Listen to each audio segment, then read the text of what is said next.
This is Pauline Jennings, and you're listening to Musician Talk. My guest this week is Colleen Martin Oake, singer, musician, and music educator. Colleen was born in Chicago, attended St. Olaf College, now lives in Minneapolis, and loves to perform and hang out in, you guessed it, Northfield. In fact, she's played almost all music venues in town.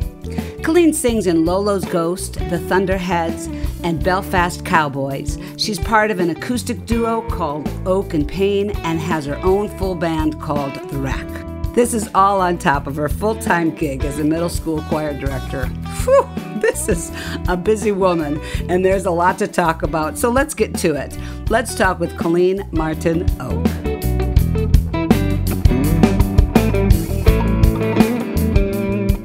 Welcome, Colleen, to Musician Talk. I'm so glad to have you on. Thank you, Pauline. I am really excited to be with you today.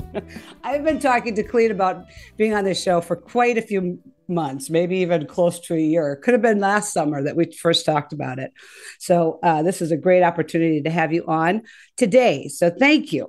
We're going to dig right in and just ask you about your musical journey and kind of take me through when you first started taking lessons or singing or playing and kind of up through to your professional life. Of course. Yeah. So, my mom jokes that I came out singing. It probably is true, but I have a very strong childhood memory of being at some fancy movie theater in Chicago where I grew up. And I think I was seeing The Little Prince, Le Petit Prince, that movie with Gene Wilder, a children's book. And I'm in the lobby, and it's this really schmancy lobby with like velvet couches. And I jump up on the couch. I'm like 3 or 4, and I sing the Carole King, "You've got to get up every morning with a smile." And everyone's like, woohoo. It was basically the Colleen show as a toddler. I think it started very young, Pauline. So my mom got me going with piano lessons in like kindergarten. I started violin in 2nd grade. I was in the Chicago Public Schools, and I think they start you early on stuff and make sure you get that foundation. We got a used electric piano from one of her coworkers, even in our small little apartment. And then I had my great grandmother's violin. So it was, family stuff that always supported my musical endeavors. Sang in choir, played in orchestra, elementary school, junior high. Because I had big hands and I could read bass clef from piano, then the orchestra director got this idea, hey, maybe she could play the bass. And then it was this late 70s girl playing bass in orchestra. And then I got into jazz band. I really credit my early childhood music education and the support of my family for a lot of my foundation. Tons of experiences growing up in the city at first, and then we moved to the suburbs. Had a really big, great high school with a lot of arts. That kind of got me into St. Olaf, where I sang in the choir. And I got to travel all over the world, met some amazing people, had some incredible experiences, had that classical foundation, that choral experience. Also had my first band at St. Olaf, where I met some of my current bandmates. That's really cool. Yeah, it's really cool. And lasted. It's lasted totally. And, that whole blend of classical and pop, is definitely a part of my fabric. I remember your father-in-law was my college choir director. Nice. He was so great at letting us be ourselves and letting our voices be very natural. Even though we were in this great ensemble of blend and, community and teamwork, he still let your own voice, let our own voices be heard. And I remember I had this band and I was performing on campus, and Dr. Jennings said something like, "Oh, I know all about your rock and roll evil twin sister." And we joked that I had this twin sister, and he said, "My son's in a band too." So it was like this cool, he was supportive too. Like he was totally down with me being, having this commitment, but also trying other things. And that pretty much sums up my musical experience. That is so wonderful to hear. I love those stories about Ken. He's great. And yes, huge he had his rock and roll son. And we joked, and I didn't meet Steve till years later, and that's a separate conversation. But that's really the connections that we all have. Yeah. I don't know if it's just a a Minnesota thing or a Twin Cities thing, but this conversation as we go on, there's so many amazing connections. I know. And that is so cool. And I think that when I first met you, somehow my soul knew that. I mean, I'm not very mystical person, if you would call it mystical, but I just felt like I already knew you. I really did. I agree. And I think there are a lot of cosmic connections, and I would put it in those terms as far as my own spirituality and the importance that music plays in those threads and that connectivity. Totally. Yeah, exactly. I mean, even if you don't feel those other connections, which I felt with you right away, there is that connection, even just musician to musician. If you have no other connections, that allows you some trust there that you wouldn't have normally. Yeah, right on. Yeah, right on. I agree. Okay, so we'll get to all your projects a little later. Oh, man. And thank you for that really quick and very thorough and very succinct synopsis of your musical journey. And boy, if all of our children could have the support and education that you had with music, boy, it just sounded like you had the support that you needed. And the smile on your face, people can't see that when you're talking about that experience, is just wonderful. You know, I was kind of wandering around in the political science, Spanish. That was my initial major. And I was working part-time, and I got invited to travel to Korea with the St. Olaf Choir. And Sig Johnson was on that trip. She's was the director of the Manitou Singers. But we were on a bus somewhere in Korea, and she's like, "What are you doing?" And I'm like, "Oh, I'm kind of working part-time." And she's like, "You have to be doing music." I was like, "Oh." And she just kind of verbally slapped me and just said, "Why aren't you performing? What are you doing?" And I'm like, "I don't know." And I was I wasn't floundering, but I was in that weird, like after college time where you're like bartending and I don't know, she really encouraged me to get back into music. And that's what led me to go to the U and get my music ed licensure. And then I got busy again, singing in opera at the U, singing the jazz choir at the U, getting a band back together. So those kind of mentors who really encourage you, to follow your dreams and do your calling. Sometimes it takes a mentor or an angel or somebody else to give you a little nudge to get back on the right path. My love for music, my love of singing was always a gift and a hobby and not so much a vocation. I didn't think of it in terms of making a living. It was always something I just did. So when I got into music education, then I realized, okay, I can kind of do it all. I can have a day job, but still do what I love, but also get back into performing, which I really love the most. And you are a middle school choir director. Yeah. Right. Yeah. Right. That's where you landed, at least for now, right now. Yeah. For 28 years for now. Okay. It's a long now. That is a long now. Yeah. That's great.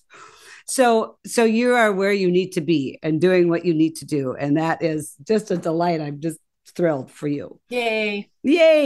So let's move on to this first song. And so we get a chance to hear you sing here.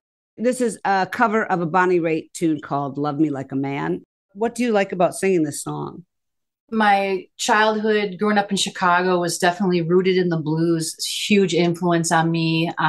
And Bonnie, I connect with her early in my 20s when I was in that floundering period. I was working briefly in a nonprofit environmental group, and we got to see Bonnie Raitt perform for, I think it was like a Water is Life environmental thing way back then with Winona LaDuke.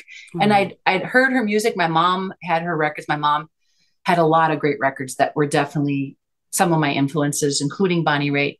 But I got to see her at it was an intimate concert, like at Northfield or somewhere. Nice. And it was my first time seeing her live. And it's the kind of person like Brandi Carlile, when you see them live, you hear that and you're present in that live experience and you just get the shivers and you just start like the emotions are so real and visceral that I just said, oh my gosh, I love this performer. And when I got my band back together in the late 80s, we were called Colleen Martin and the Hombres. And I just like that name because of my Spanish, but it was one of the first songs we did, Love Me Like a Man. And just that, that's such a bluesy classic lick. Yes, iconic. And I love the message of, if you're going to be my man or if you're going to be my friend, you got to be strong. You got to be there for me, and that's kind of the takeaway on that. And Nice. that's why I like performing it acoustically or with a full band. And in this performance, who's playing with you? So this is my guitar player that goes way back to my first band in college, and he's also in my band, The Wreck, Oake Paine. He's my go-to guy that I always use if I have any, solo or duo acoustic stuff. And then with a full band, he's in my band. So it's Lindsay playing the guitar at the Hootenanny, which is a great collaborative thing that Jim Walsh, the writer and musician, he used to host these all over the Twin Cities, and you just sit on this panel. Like the original meaning of hootenanny, I think, is like a jam or like a front porch, get the washboard, banjo. But the hootenannies in the cities were like just a bunch of cool singer-songwriters hanging out, and each does a solo song or two, and then we jam a little together, and there's storytelling. And we were really honored to be invited to one of the hoots a few years back. This is a live recording from that. Long answer. No, that's great. Let's take a listen to my guest today, Colleen Martin Oake, singing Love Me Like a Man, a Bonnie Raitt cover.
This is Pauline Jennings, and you're listening to Musician Talk. You just heard a live recording of my guest today, Colleen Martin Oake, singing the Bonnie Raitt tune, Love Me Like a Man. And I love your voice. That's why I wanted you on when I first heard you. I didn't know about any of your other talents musically, but I heard you sing, and I love, love, love your voice. It's soulful. It's very bluesy, but without being harsh or rough. It's Okay. got a smoothness to it as well, and effortlessness too. That sometimes blues feels a little forced. Not with Yeah, you. I totally agree. And in my 20s, I tried really hard to do the grind, and that goes against all my vocal training. So Right, I'm exactly. trying to find my true voice with a blend of all of those different genres of music and all of my singing experience. So thank you. I really appreciate that compliment. Thank you for sharing that talent with us. Thank you. Thank Thank you. you. Thank you. So, moving to teaching, I just kind of want to touch on, part of the reason I do this show is because I think that music is so important, and I think that the most important area of music is in education, because I think it's so important for children, socially and for their brain. And we'll talk more about that later too. But for you, what are the three most important tenets of your teaching? You can give me more or less, but I just picked three of, what's really important for you to impart to those students while you have them in front of you. I love it that you want to focus on that and zone in on that, hone in on that. Music education for me was so important in my childhood. The connection between your music education in a school setting or in experiences like singing in church choir or playing with your neighbors or friends, and the support I got from my teachers and my family and friends and the community. And as an educator now, it's so important to have music in the schools. And I hope that we never take it for granted for those districts that do continue to offer arts education.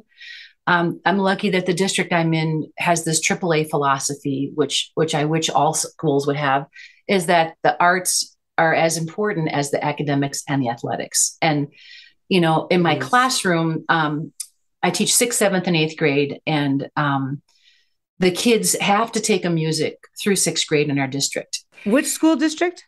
I'm in Rosemont, Apple Valley, Egan. I love my district, and I love the support for the arts. In my classroom, like I said, the sixth graders have to take band or choir, so I'm not always having like the kids that love to sing. Right. There's a lot of reluctant learners.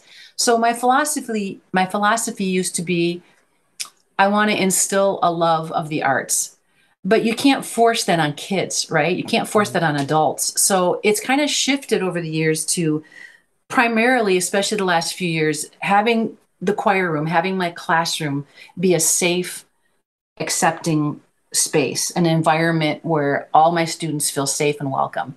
And that's become more important with the isolation of COVID and the lockdown and, Zooming, and some kids don't even show up to Zoom and all of that from the past couple of years, but also to allow the diverse population to feel welcome, that all kids should feel comfortable in my classroom, whether they're singing out or whether they're just being shy and kind of absorbing, because you can't force someone to love a subject or to love a content, but you can provide an atmosphere that allows those who are really into it to really get into it, So that's one of my pillars is a safe space, basically. Nice. I love that. Yeah. And also, it's the perfect place for that, because there's inherent risk in the arts.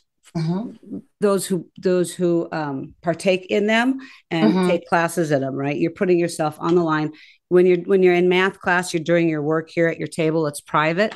When you're in theater or in art, other people are seeing and observing and hearing what you're doing, and so there has to be trust there. Otherwise, you can't really perform to your up to your potential if you're afraid of what, for whatever reason, right? Exactly. And kids, singing is such a personal thing. Your voice is part of who you are, and a lot of them are really shy about singing out. In the classroom, I have so many kids tell me, "Oh, I'm not going to sing. What if the kid next to me hears me?" Or then there's like the class clown is like, "Whoa," just going for it. Right. So it's such a mix of skill level and interest level that, even if I get a little out of them and then you put them all together for the concert, it's that teamwork aspect of, you're going to be safe. Even if your voice wants to be really soft, you can just blend right in and your voice is not going to stick out. And getting over that stigma of, oh, I don't like the way I sound, or, oh, I can't see myself on, middle school kids are really conscientious about that. Yeah. That AAA philosophy, I wanted to give that a shout out because I think sports and a lot of the individualistic society norms that we have, it's so competitive. And so I try to make connections or draw parallels between the teamwork aspect of sports versus the competition. So with choir, I say it's not a competition. Like it's not, is this class better than that class, or is this singer better than that singer? In choir, we really are cooperating. We really need everybody. Right. And without saying cliches and stuff to them, I tell my kids all the time, like, if you're sitting on the bench, you're not really playing the game. And if you're going to be in choir, just try a little, if you're going to be in the outfield, at least reach your hand up. So I always do those comparisons, but I don't want kids to feel competitive about choir. And at the high school level, part of the reason I chose to stick with middle school as my career, high school gets really competitive when they're trying out for musicals or they're trying out for the select ensembles, chamber choir, whatever, getting the lead in the musical. I really want my middle school kids to have that safe sort of buffer. Everybody's in choir. Nobody has to try out. We do have a select choir, but it's not audition. It's just like show up, after lunch and let's hang out. So I really want to draw that distinction between the competitive aspect of sports and the cooperative component of performing in a choir. Getting back to that shift in my philosophy between loving the arts and just participating, right? I want them to be active participants. And that has been a challenge when you throw in the sudden lockdown of the spring of 2020. We were going to do the musical Footloose, and I had this great cast of 6th through 8th graders, and I was so pumped, and we were getting into it, and it just went from like, woohoo, we're doing all the great songs, and then go home, So, and that was really tough because it was like spring break that lasted till June. And then that fall of 21, I believe we started in a hybrid model, which I really liked. The hybrid was a good transition because kids weren't just at home, in their closet, Zooming. Right. And then there'd be like a stuffed animal or a cat. Like it was so bizarre, Pauline, that the lockdown teaching and learning during the lockdown was bizarre enough, but to be a choir teacher, I can't imagine.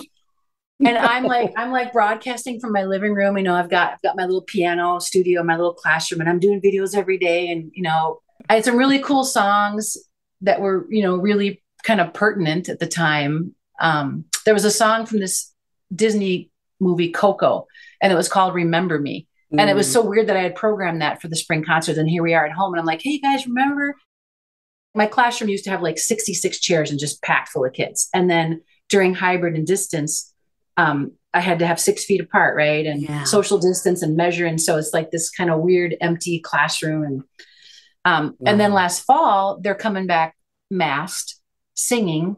And I'm like, okay, can you guys project? So I'm using my eyes to teach, Right. And I'm conducting with my head because I'm at the piano. And it was hard to get the active participation with the masks on, but we had a lot of fun. We had a lot of conversations, and the winter concert last December was masked, spread out on the risers like 3 feet apart. I had to add, I think I did 5 concerts last December because we couldn't squeeze them all in, and we couldn't have the audience at capacity. Right. And then to go from that to like ripping off the Band-Aid, ripping off the mask. And then the spring concert in May was full numbers, like all my 6th graders, like 150 kids. And I put them all together. And it was really weird for me just from the health standpoint of going unmasked, when numbers are fluctuating, but we followed all the protocols and we kept things safe. I could talk to you about this, and we should someday, forever. But we have to move on, and it's a great transition into the quote, which we've kind of already been talking about this, but let's go ahead and give the quote because I got it right here. So this is a quote from Gerald Ford, who was huge on education. Music education opens doors that help children pass from school into the world around them, a world of work, culture, intellectual activity, and human involvement. The future of our nation depends on providing our children with a complete education that includes music. What strikes you the most with this quote? What I play? love that quote. Thank you for finding it, and thank you for reading it and sharing it with me. It just ties so perfectly into what I've been saying during our conversation about teamwork, and culture. The culture of the arts is a very different culture than the culture of sports, yet they have a lot in common, but they're so crucial in the foundation of our human experience. And we have to provide a platform for students to be vulnerable, or to be on a team, or to be brave enough to sing out and let their Right. voice be heard. And that active versus passive element that I really underscore. You have to get involved in something, and for school, we're really building community. We're building relationships and building community, and to be in a community, you can be an individual, but you also have to work together with others, and those are life skills that I believe the arts help us learn, as well as sports. And it's interesting because I have this quote in my gallery on my phone. And this quote ties in perfectly with your Gerald Ford quote. It's a Paul McCartney quote. And it really sums up my approach to the arts as an educator and a performer. Paul McCartney said, "I love to hear a choir. I love the humanity, to see the faces of real people devoting themselves to a piece of music. I like the teamwork. It makes me feel optimistic about the human race when I see them cooperating like that." Yeah. And I think that that could maybe even extend to all art. It does make you feel hopeful for the human race. Mm-hmm. There's not Yeah. a lot right now, at least for me, to look around and look at our politics and look at big business, some big business. There's not, it doesn't seem like there's a whole lot of hope there, but there is so much hope in the arts. Yeah. And Yeah. it also allows us to express the hopelessness too. The Yes. hope, the despair, the good, the bad, the ugly, the beautiful. That's what I love about the arts. Yeah. Yeah. And if you can, with the despair side, if you can put those, it's like the idea of reading, Grimm's fairy tales to a child. They can put their fear in the story instead of holding on to the fear. You can Mm-hmm. put your despair in the music and Mm-hmm. perhaps expunge some of it, right? Yeah, That way. totally. That's Yeah. so weird you bring up Grimm's fairy tales, because I did Into the Woods this spring, and I was in way over my head with Sondheim. I was like, what was I thinking? But it's so cool because kids are like, God, these are twisted fairy tales. I'm like, oh yeah. They Real good are. life lessons, kids. Real good life lessons. They are. And some tough music too, besides. Yes. Yeah. Yeah. Yeah. You are one of the busiest people I know. You're involved with so many different projects. So why don't you just take us through the different projects that you got going on right now? One of the things I've done for the past few years is I'm in a band called Lolos Ghost, and they're just an amazing group of musicians, fronted by James Loney. I love his songs. They're just really from the heart, and they talk about the human experience. I couldn't ask for a greater bunch of Twin Cities musicians who all play in other projects. And Nice. we had a residency at Harriet Brewing, which was a cool brewery, kind of over by East Lake Street. And then we had a residency at the Whiskey Junction. That was fun. That was on the West Bank. And then we had a residency at Driftwood, which is a real hub of music activity. If you're trying to get started, or if you're trying to get back into music, or anywhere in between, Driftwood's a safe space to try that out. And Nice. we were there for a while. I've had just a great time singing with that band. And that's what gave me a lot of these other opportunities to collaborate with other musicians that I probably wouldn't have met. This resurgence in my career was very unexpected and unplanned. Mm. So after a career and raising a child, to be in my late 40s, early 50s, late 50s now, it's a Yeah. total gift. And I love being busy because it feeds my soul. In the late 80s, the Hombres was my band. And that kind of took a break because we all had, family and careers and stuff. And that has evolved into the Wreck. And that's got my guitar player, Lindsay, who's also an Oake Paine, my bass player friend, Tom Larson, who's one of my college buddies, and his dad was a choir director. Nice. Jim Ryberg on keys, a brilliant musician. Chip House, that's his real name, is our drummer. And then we have horns. So Tom Twist was a Nice. classically trained trumpet player from St. Olaf Orchestra, and Andy Schaefer's the only non-Ole, but we still love him. That's my band, The Wreck. And, a lot of this conversation has been talking about collaboration and community. And I don't know if it's one of the hoots or sometime when bands open for Lolos Ghost, there's always opening bands that will play before us. I met the Thunderheads, and the Thunderheads are these great musicians, just a few years older than I, but they do a blend of covers and originals. And from that, I developed this music friendship with Craig Paquette. He's a local singer-songwriter. Does a great Neil Young. Like, if you want to just close your eyes and listen to Craig do Neil Young, it's amazing. Wow. And then Steve is the other guy in the Thunderhead, Steve Blexrud. He does a really good, like, Mark Knopfler, Dire Straits. But Craig wrote his first album before COVID and invited me to sing backup. I am not a singer-songwriter. I'm a singer.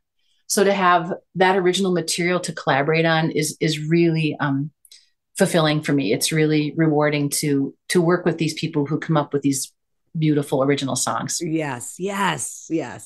And then the Delindas, that was another, like, oh yeah, let's add one more thing. Yeah, exactly. I know this great singer, Edie, that used to be in Lolos Ghost with me. She's got her own solo career in a couple bands, but she said, I'm going to get together a bunch of really talented women, some of my favorite singers, and this is my cat, in the Twin Cities, and we're going to do a Linda Ronstadt tribute. Oh, what a great idea. Oh my God. So it's so fun. We've got 4 people that trade off singing lead, and it's all women musicians. And we've done 2 shows so far, and think of your favorite Linda Ronstadt song. We probably do it.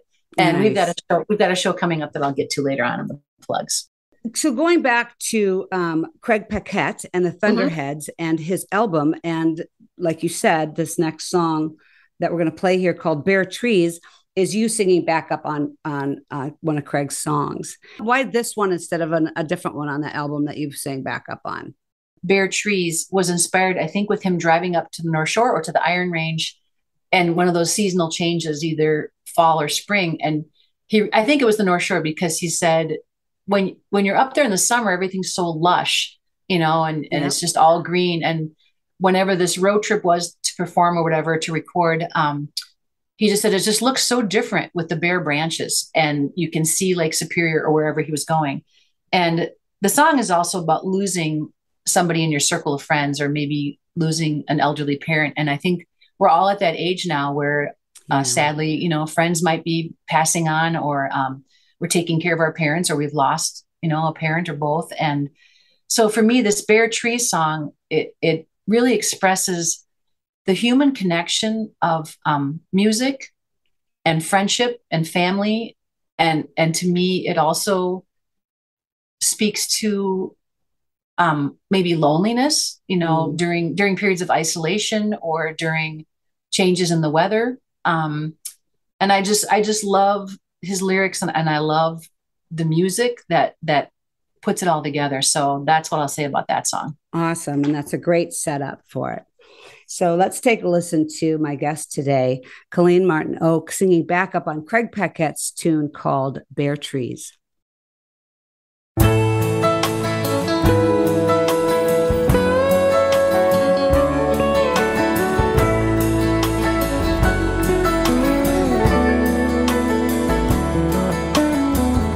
I wanna be mad, but I don't have it in me. I wanna be sad, but it's too hard to cry. I wanna move on, there's no one to take me.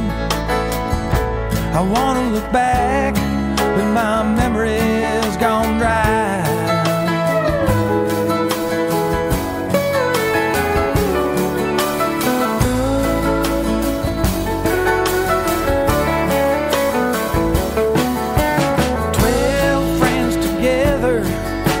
Take away one, the hurt was so high, different paths from now on. The folks you known forever become 11 perfect strangers. Everything changes, everything, you just have to get by. Wake up alone, you sugar mountain by the river, songs that bind us together, puts tears in my eyes. Summer nights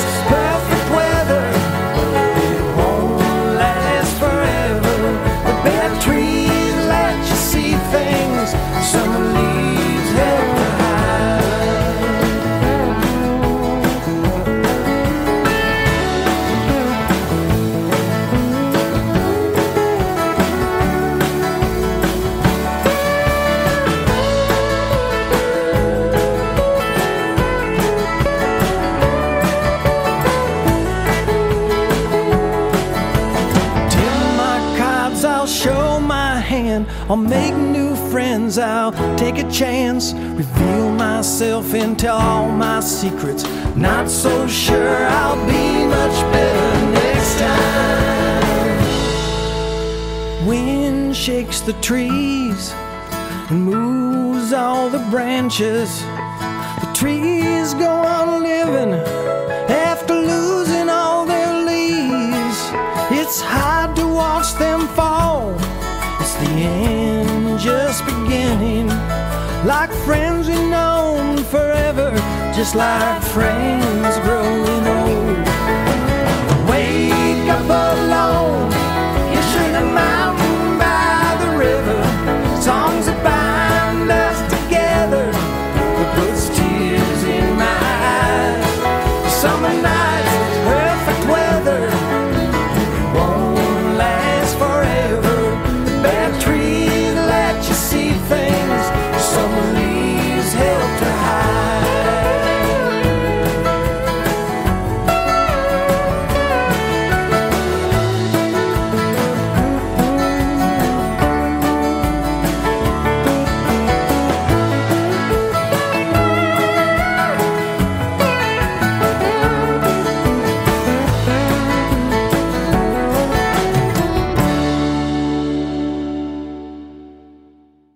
This is Musician Talk, and I'm your host, Pauline Jennings. My guest today is Colleen Martin Oake. You just heard her sing backup on Craig Paquette's tune called Bare Trees. I love the song. It is a great song. The words are great. Your backup part, like you said, it's not your typical backups part. I bet you a lot of people want you to sing backup because you just kind of, you know how to put the sauce on and you know how to blend and all that kind of stuff. So well done. It's a pleasure. I love getting invited to do that. All right. So it is time to move on to best gig, worst gig. People have a hard time picking, particularly their best gig. But, you know, almost all of us have stories of technical failures and rain and or rude people. What do you got for us today? Well, anytime I can travel is really, really fun. So most recently, one of my best gigs was getting to go up to Madeline Island and play Tom's Burn Down Cafe. If you've never been there, put that on your bucket list, people, because it is a trip. And I was invited up by Barbara Meyer from Bee and the Sting. So the Wreck and Bee and the Sting played Tom's Burn Down Cafe. And I love road trips. I love being on the road. I love the destination, getting there, hanging out, you know, the after party, just the whole thing of being with friends who are musicians and performing. Real appreciative, proud. And going way back to the late 80s, it may have been 89 or 90, I think my top favorite gig as a singer with Colleen Martin and the Ombres, we opened for Coco Taylor at the Caboose. And Coco Taylor is one of the goddesses of blues, Chicago native. I was very cool. Very nervous. It was an amazing opportunity. And we're hanging in the green room and she was all dressed up and she had her slippers on because she's like, you got to save the high heels for the stage. And she's giving me all this great advice. And I, you know, she's like 60, 70, 80 and I'm like 20 or whatever. And then I did my thing and I came out and she said, girl, you can sing. And I was like, oh my God, thank you, Coco. Thank you so much. I was so excited for that opportunity. That was definitely one of the peaks in my singing experiences. And I love having the older generation lifting up the youngers and letting them know that they do well. That's just so important. So important that the grasshopper informs the cricket. You know, I was really blessed to have that opportunity. Awesome. Worst gigs. All right. That was a toss up because you're right. Technical stuff. You know, one of my drummers got cattle prodded once somewhere down. I won't say what southern suburb, but I was in this blues band called the Sliders. I was a backup singer and it was a gig. It was like it was a gig. And we used to get these really weird gigs. So like we did this biker bar down in Chippewa Falls called Ape Hangers. And it was kind of like the Blues Brothers where they liked the Sliders was a blues / slide guitar, great band. But they wanted me to sing more lead because I was singing backup. They kept saying Janis Joplin. So we didn't really do Janis Joplin. So it was like when the Blues Brothers had to do, Rawhide. we pulled out Bobby McGee. I think I borrowed the guitar and I played lead and just gave him a Bobby McGee to keep him happy. But there was a lot more stories with the sliders, but that would be like a campfire conversation, not on the radio. So got it. And then and then let me think. There was another one. Oh, very recently, our friend, your friend and mine, Bruce Paquette, Craig's brother, who plays with Steve in Jambalaya, we got an opportunity at a venue that was working on getting music back. But the owner did not clearly communicate his expectations with the bands. It was supposed to be Oake Paine opening for the Thunderheads. And let's just say it was very near to a big sports arena. And the owner got a little confused about the timing of when the game was going to be letting out and when he wanted live music versus the jukebox. I think in retelling, I think the takeaway at the end of the day of why it was a worse gig is because there wasn't clear communication with the bar owner and the talent about what his expectations were and what we were supposed to deliver. And what I love about the Twin Cities is most people who book music and most venues support the musicians and are very clear on here's the gig, here's the money, here's the timing. So I guess I've gotten kind of spoiled because everybody's so kind. To get rubbed the wrong way was really unusual. And we made the best of it, because the Thunderheads are veteran performers and they said, we're not going to play. And, it was just didn't work out. But then Lindsay and I just stayed and hung out with friends and sat on the patio and still, hung around and made the best of it. But I think that communication is really important, whether you're a professional or you're just an amateur and you want to get in on an open mic, make sure you understand what you're getting into and what you want to get out of it. Because I've had so few bad experiences. It was hard to come up with worst gig for this, for this broadcast. Yeah. That's great to hear. And that's great advice too. Absolutely. Boy, that communication and knowing exactly what to expect, the anxiety that causes when it's not done well is just such a bad thing to have before you perform.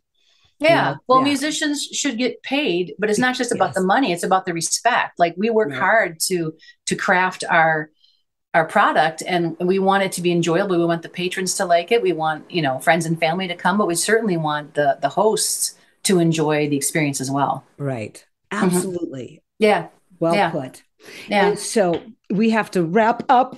I wish I could talk to you all day, Pauline. This is really fun. I love talking to you. Oh, good. I like talking to you too. All right. So your gig's coming up. I know that you have a gig. I was going to wait till later in November and September, and I didn't. So people get out your calendars right now and put this down because Colleen's going to be in Northfield on the 30th of September at Armory Square with the Rec. With our horn section too. Awesome. Yeah. Awesome. That's going to be really fun. We love playing Northfield. That's our favorite place to play. Perfectly said on the radio station in Northfield. We appreciate it. Woo! All right. So what else do you have here in the next month if people are up in the cities or out and about? And I'll make this real quick because I know we're getting to the end of the show.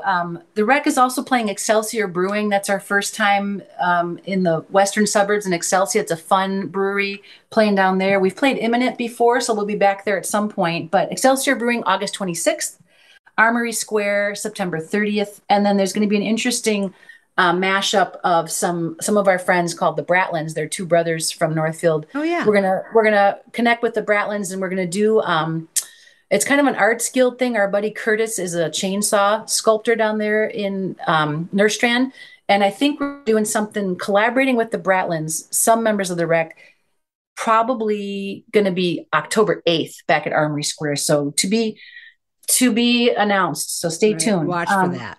Yeah. With the Thunderheads, we're going to play the Dubliner, which is this great little Irish pub on University in Cretan. We're playing a Sunday afternoon, August 28th, 5 to 8 early show.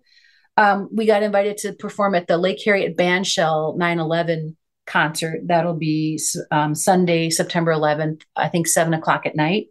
And then Craig's going to be doing a solo set at the White Squirrel, which I haven't been to yet, but it's a cool new little bar in St. Paul. That's going to be September 15th.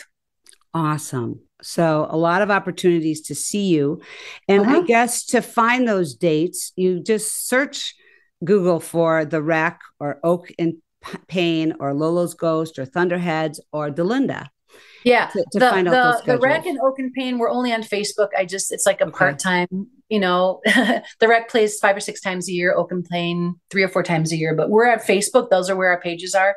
Craig Paquette's all over. Thunderheads you can find anywhere. The DeLindas, the only thing we have coming up, because we're all so busy, it's this really cool venue in the alley by Loring Park behind Hi-Fi Heron Records. Cool. Our friend John Clifford is kind of like the patron saint of local music, and he hosts these really cool alley parties. So we're going to be opening for Annie and the Bang Bang on Sunday, September 25th. That's the DeLindas. That's the Linda Ronstadt tribute. And bring a lawn chair, because you just, park it in the alley there, and it's just like a little slice of boho. It's great. Oh, what fun. What fun. Well, Colleen, thank you so much for this. I really appreciate it. For you to take the time, because as we all found out how busy you are, that's just great. And it's so lovely to see your beautiful face and hear about all your experiences. It's really awesome. Well, thank you, Pauline. I'm so thrilled that you asked me and that you do this show to support the arts, not just in Northfield, but in our community at large. Love the connections between the Twin Cities and Northfield. And I'm so grateful that you've got this platform that you can talk to musicians and let us talk to the rest of the community. Thank you very much. You are so very welcome. All right. Take care. Many, many thanks to Colleen for this insightful and thoughtful conversation and for sharing her voice with us. Thanks always to Wendy Nordquist and to you, dear listener, for listening to Musician Talk on the One, KYMN. You have a wonderful day.